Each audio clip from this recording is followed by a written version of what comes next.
هند کې ډاکټرانو په ټول هیواد کې اعتصاب یا کار بندیز کړی دی. د تیرونې د کلکتې په یو روغتون کې پر یوې روغتیاپالې د جنسي تیري او وژنې په اعتراض کې کیږي. د روغتونونو ټول غیر ضروري خدمات د 24 ساعتونو لپاره اوس ځنډول شوي دي. د هند طبي اتحادیې ویلي هغه وخت را رسیدلی چې چارواکي په روغتونونو او روغتیايي مرکزونو کې د کارکوونکو خوندیتوب لپاره عمل وکړي. د اتحادیې مشر ویلي له کاربندیز پرته بله لار یې نه درلوده. د ویلي د هند له څه باندې 1 میلیون ډاکټرانو 80 سلنه یې ښځې دي او باید د برخه کې نوی قانون جوړ شي. لا رئیس چې تیره جمعه په آر جی کار میډیکل کالج کې یو ډاکټر مړه وموندل شوه.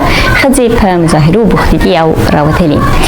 یو سړی نیول شوی او د جرم په تور رسما پړ پیژندل شوی، خو لاریون کوونکي وایي چې دا کافي نه دي. نن د جنسي تیري او وژنې پر ضد د اعتراضونو 9مه ورځ ده. نور حال په ممبئی کې زموږ خبریاله ارچنا شکلا راکوي. That the top crime agency is investigating the incident of the rape and murder موږ خبر یو چې د لویو جرمي پلټنو اداره کلکتا کې د یو 10 کلنې ډاکټرې چې د روزنې دوره یې وه پرې د جنسي تیري او وژنې په اړه پلټنې کوي.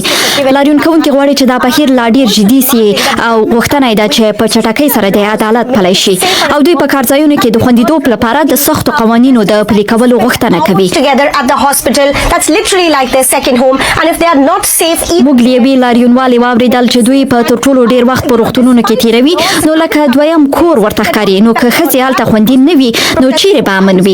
او هغه قانون چې شته دومره اغېزناک نه دی. that there are laws but they are not effective and hence they are demanding that the government come up with a central law that can protect doctors. له ډیرو هغو لاریون کوونکو سره چې تیرو څو ورځو کې موږ خبرې کړي وایي چې قانون شته خو هومره مؤثر نه دی.